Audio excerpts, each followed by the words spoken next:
인사 한번 하실까요? 잘 오셨습니다. 은혜 받으십시오. 할렐루야. 오늘 또 하나님이 주시는 은혜가 우리 심령, 우리 모든 회중들에게 임하기를 주의 이름으로 축원합니다. 할렐루야. 아멘. 크게 한번 하십시다. 할렐루야.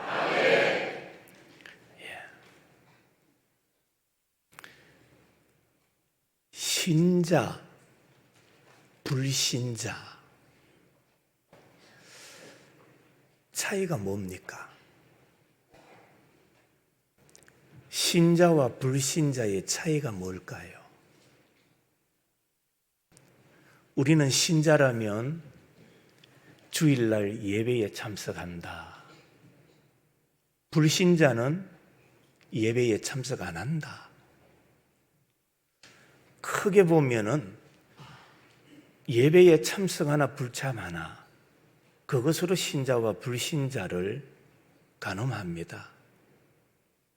그러나 신자와 이방인의 차이는 눈에 있습니다. 자, 눈을 뜨시고요. 눈에 있다니까요. 신자와 불신자의 차이가 어디에 있다고요? 다시 묻습니다. 신자와 불신자의 차이가 어디에 있다고요? 대답하시라니까요. 어디에 있습니까? 아니, 예배 오시고 한번 해보자 이런 뜻으로 대답 안 하시는 것 같아요. 무슨 눈일까요? 역사를 보는 눈입니다. 신자와 불신자의 차이가 뭐냐? 역사를 보는 눈이 달라요. 이방인, 불신자들은 세상을 뭐로 봅니까? 육신의 눈으로 봅니다. 인간이, 이 역사는 인간에 의해서 굴러간다라고 생각합니다. 그러나 신자는 그렇지 않습니다. 역사의 주관자는 하나님이십니다. 역사를 이끌어 가시는 분은 하나님이신 줄로 믿으시기를 축원합니다. 아무리 강한 나라일지라도 하나님께서 작정하시면 역사에서 사라져버립니다. 그러나 아무리 약한 나라일지라도 하나님께서 세우시면, 하나님께서 붙잡으시면 역사의 주도국이 될 줄로 믿습니다. 그러므로 이 역사는 우리가 어떻게 보느냐? 육신의 시각에서 보느냐 아니면은 신앙의 눈으로 보느냐에 따라서 그 결과가 달라지는 겁니다. 우리나라 5,000년 역사를 한번 돌아보십시오. 주님께서 우리 민족을 지켜주시고 보호하셨음을 우리가 확인하게 됩니다. 1950년 6월 25일 민족의 비극 중에 비극, 6.25 한국전쟁을 맞이하게 됩니다.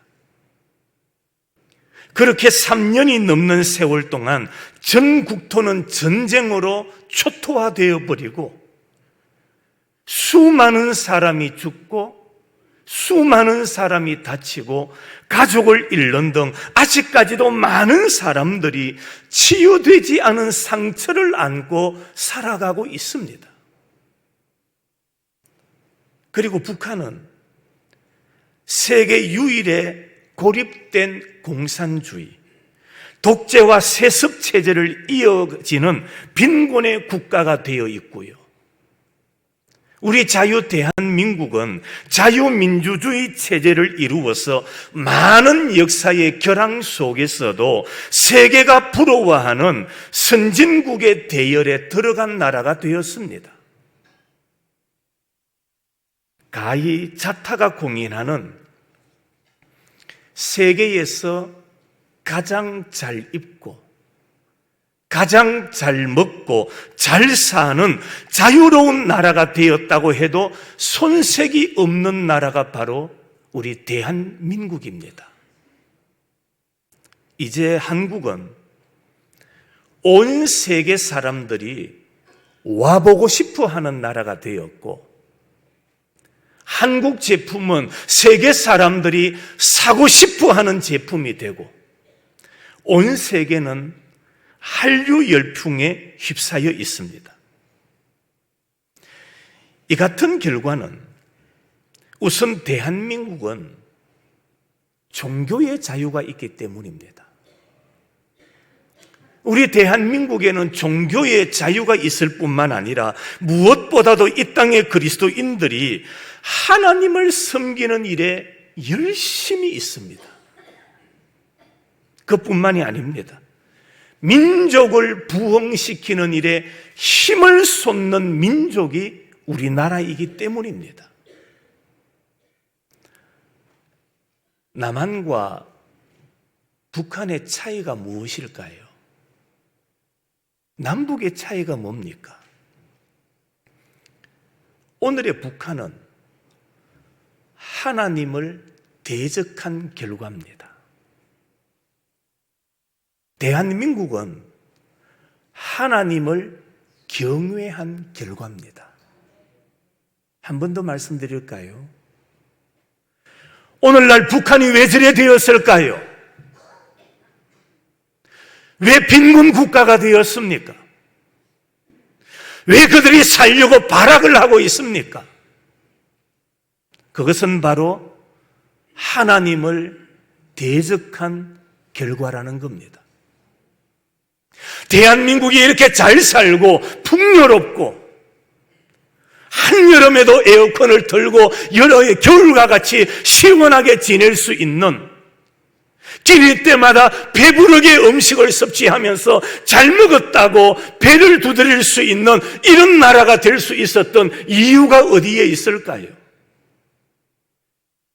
이것 또한 하나님을 경외하였던 결과인 줄로 믿으시기를 바랍니다. 참으로 우리 대한민국은 하나님으로부터 큰 복과 은혜를 받은 나라입니다. 그런데 지금 올바른 신앙의 눈을 뜨고 이 나라 현실을 바라볼 때에 하나님께서 우리에게 주신 복만 보이는 것이 아닙니다. 지금 이 땅의 나라를 위하여 기도하는 자들은 모두가 같은 심정으로 매일같이 두려움과 근심된 마음으로 민족의 앞날을 걱정하고 있습니다. 이제 이 나라에 베푸신 하나님의 은총이 무너져 내리는 것 같습니다. 하나님께서 다윗 왕의 충성된 믿음으로 인해서 이스라엘에 복을 주셨습니다. 천하를 태평하게 하시고 나라를 부강하게 하셨으며 그 아들 솔로몬을 통하여 성전을 건축하게 하시고 온 세계가 부러워하는 나라가 되게 만들어 주셨습니다. 그런데 하나님의 그 복도 잠시 왕과 백성이 죄로 말미암아 타락하여 부패했을 때 나라가 어떻게 됩니까? 남과 북으로 나뉘어지게 되고 하나님의 징계가 그들에게 계속되었으며 궁극에는 북이스라엘과 남유다가 모두 망해버렸습니다. 바벨론의 느부갓네살 왕은 유다 왕국을 정복하고 예루살렘의 아름다운 성전을 불태워 버렸습니다. 수많은 이스라엘 사람들이 바벨론의 포로로 붙잡혀갑니다. 하나님의 노아 홍수 이후에 사람의 힘으로 세우려 했던 교만의 상징이었던 바벨론, 그것 또한 무너지지 않았습니까? 이것은 무엇을 우리에게 보여주시는 것일까요? 그 누구도, 그 어떠한 사람도 하나님의 심판을 막을 수가 없고, 그 어떠한 사람도 하나님의 심판을 피할 수 없다라는 것을 우리에게 보여주고 있는 겁니다.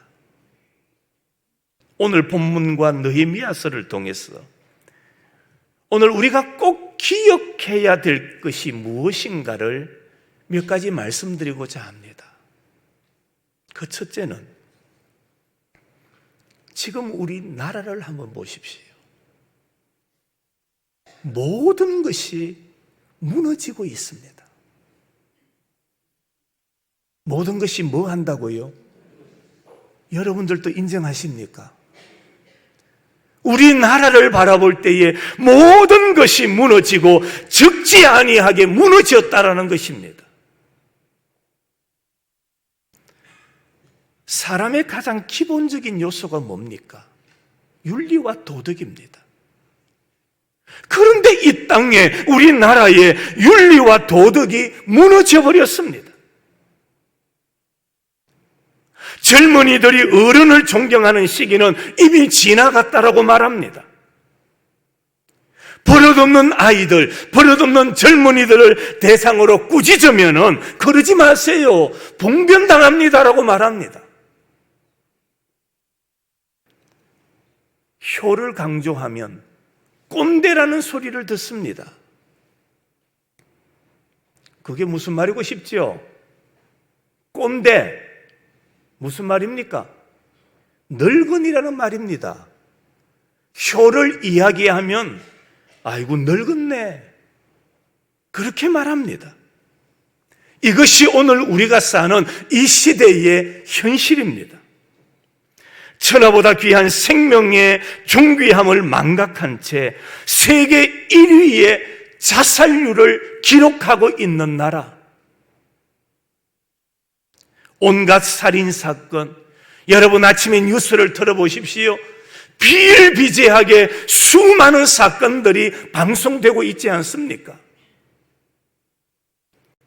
살인사건, 폭행, 수많은 사고들이 끊임없이 일어나고 있는 것이 이 나라의 현실입니다. 남북 문제, 북미 문제, 한일 문제, 국제 정세가 최악의 모습을 치닫고 있지 않습니까? 정치적으로는 어떻습니까? 안보는 굳건 하나요? 아닙니다.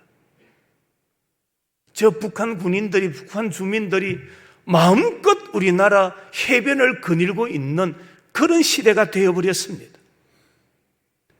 외교는 실종되었고, 민생 경제는 파탄되었고, 기업이 사라지고 일자리가 사라지고, 노조는 폭력이 되었고, 교육 또한 다 무너졌습니다. 그것뿐입니까? 동성애, 성소수자 인권, 이슬람 등 말로 다 할 수 없는 일들이 오늘날 우리 눈앞에 펼쳐지고 있지 않습니까?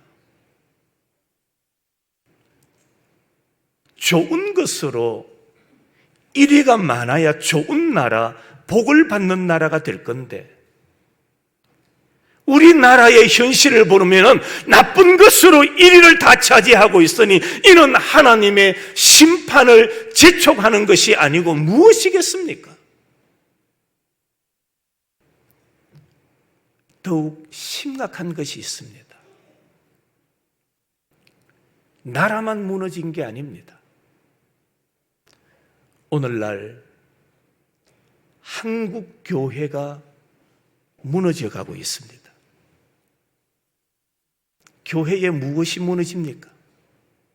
예배가 무너지고, 새벽 기도가 무너지고, 모이기를 폐하고 있습니다.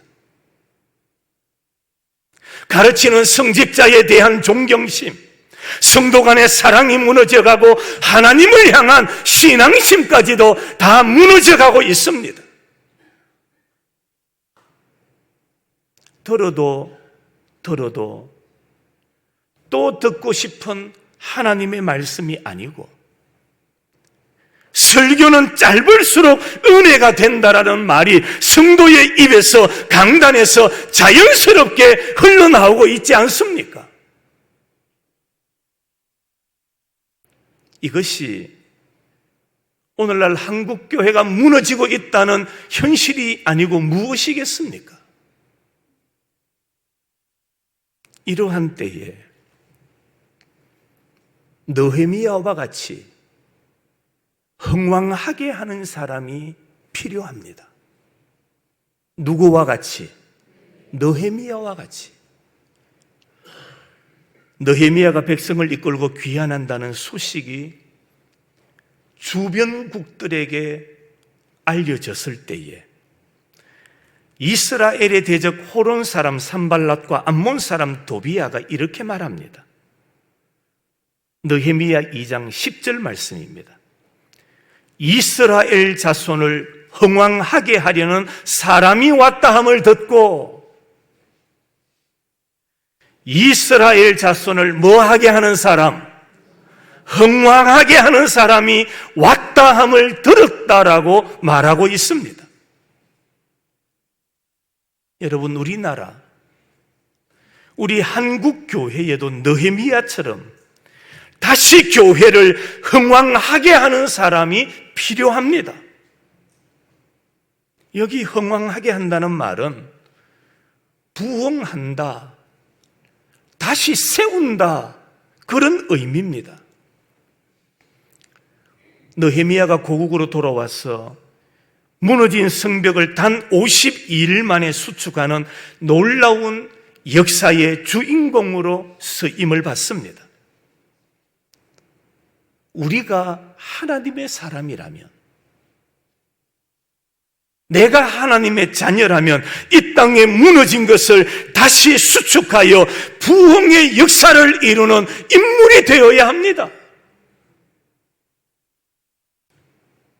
이 땅에 무너진 것이 참 많습니다.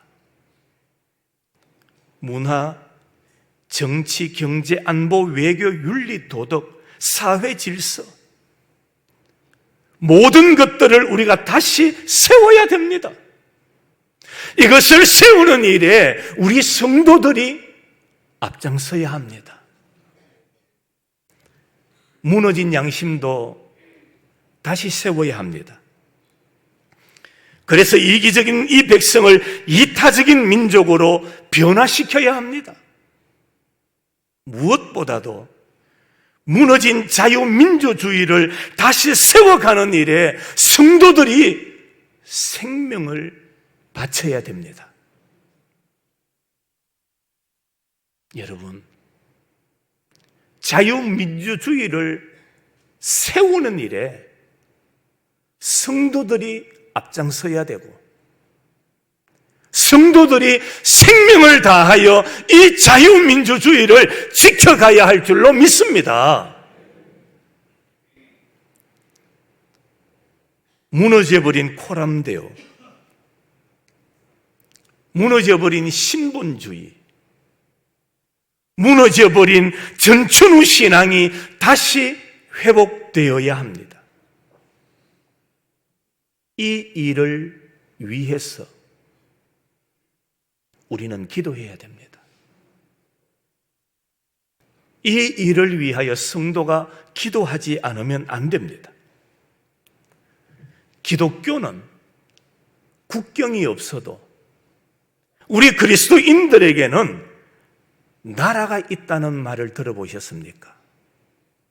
원래 나라라고 하지 않습니다. 원래 말은 기독교는 국경이 없어도 그리스도인에게는 조국이 있다는 말입니다. 이 좋은 이름을, 이 좋은 단어를 어떤 사람이 사용하고 있어가 제가 그리스도인에게는 나라가 있다, 그렇게 표현한 겁니다. 여러분, 자유민주주의 국가를 굳건하게 지켜야만 우리가 자유롭게 하나님을 섬기고 하나님을 예배하고 하나님을 찬양하며 살아갈 수 있을 줄로 믿습니다. 조금 전에도 말씀드렸던 것처럼 지금 북한이 왜 저렇습니까? 왜 어려움과 배고픔 속에서 그들이 살아가야만 합니까? 바로 하나님의 말씀을 따르지 않은 결과였던 겁니다.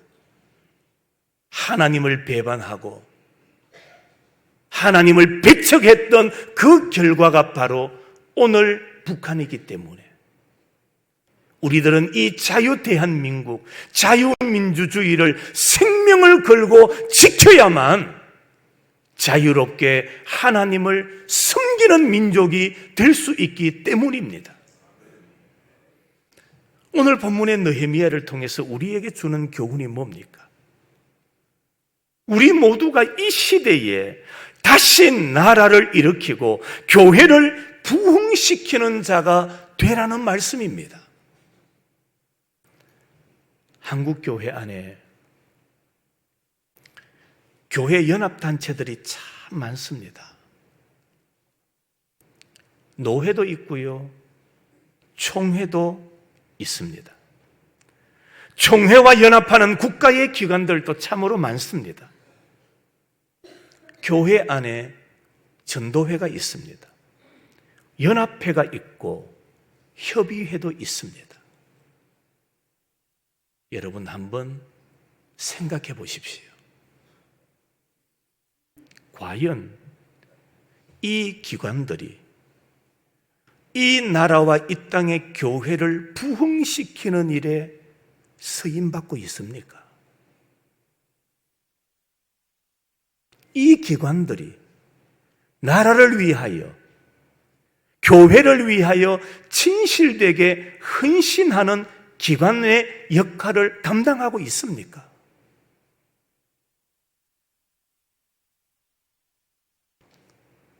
우리는 경각심을 가지고 다시 한번 신전의식으로 하나님께서 주신 사명을 감당하는 거룩한 나라, 건강한 국민, 복된 성도들이 되어야 할 줄로 믿습니다. 느헤미야는 어떤 사람이었습니까?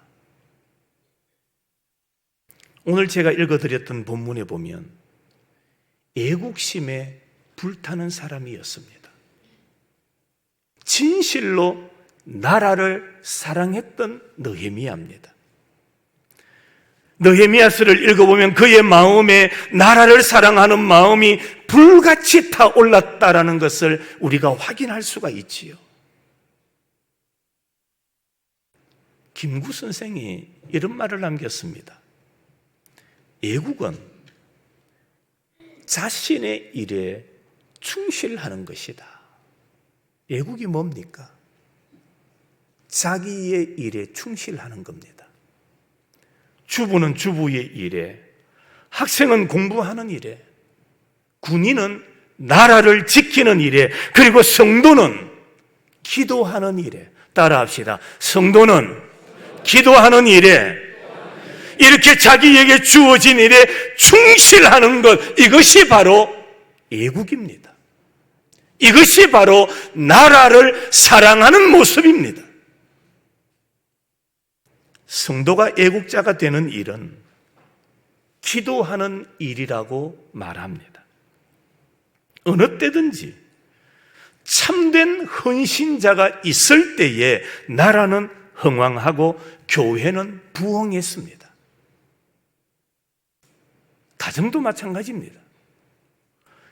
헌신하는 한 사람을 통하여 가정은 행복해지는 겁니다. 교회도 그렇습니다. 모든 사람들을 통하여 교회가 소문나는 게 아닙니다.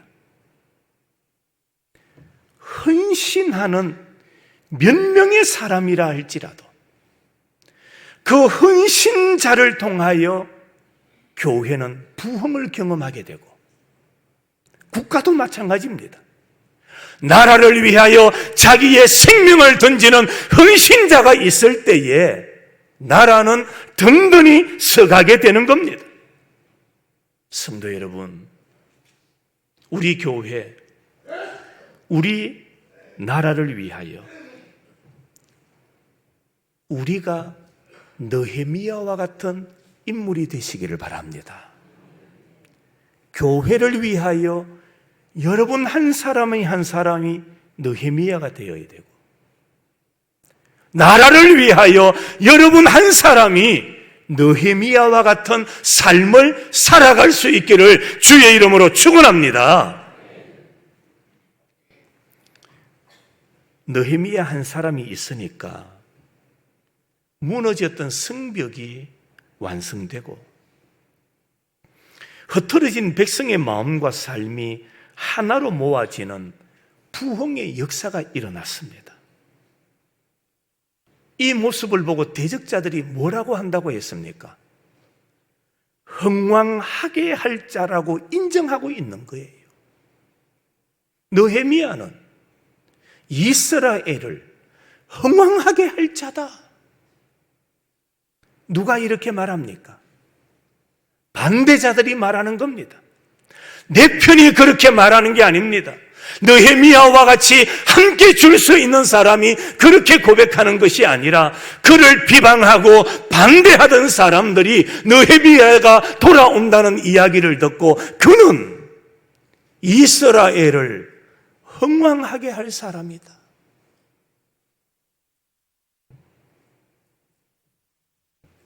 여러분에게 묻습니다.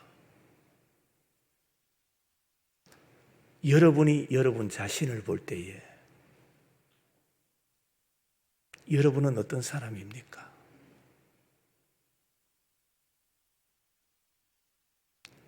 여러분 스스로 여러분은 어떤 사람으로 생각하고 있습니까?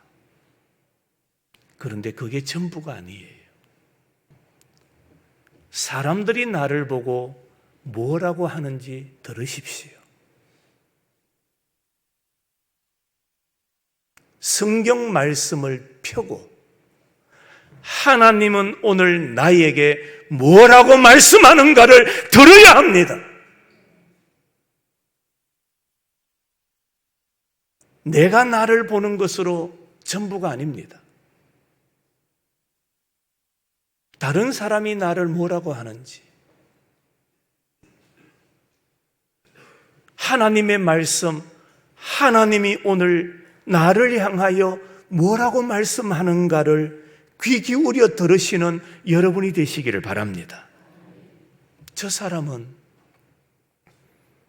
교회를 망칠 사람이에요. 저 사람은 나라를 망칠 사람이야라가 아니라 저 사람은 교회를 부흥시키고 나라를 부흥시킬 사람이야. 할렐루야, 할렐루야. 이런 소리를 들을 수 있는 우리 성도들이 되시기를 축원합니다. 느헤미야와 같이 원수라 할지라도 그들이 우리 성도들을 바라볼 때에 저 사람은 저 사람에게 맡겨놓으면 안 된다라는 소리가 아니라 무너졌고 허물어져가는 성벽이라 할지라도 저 사람으로 말미암아 저 성도로 말미암아 흥왕하게 되리라. 이런 소리, 이런 칭찬, 이런 신앙의 길을 걸어가야 되지 않겠습니까? 느헤미야는 흥왕하게 하는 사람이었습니다. 오늘날 이 시대 모든 것이 무너져가고 있는 현실이지만 성도들이 다시 한번 깨어서 오늘 하나님 앞에 부르짖어 금식하며 기도하였던 것처럼 오늘 우리가 깨어 기도함으로 우리 성도들이 하나님의 백성이 우리 의성교회가 이 나라를 흥왕케 하는 주인공들이 다 될 수 있기를 주님의 이름으로 축원합니다. 기도하십시다.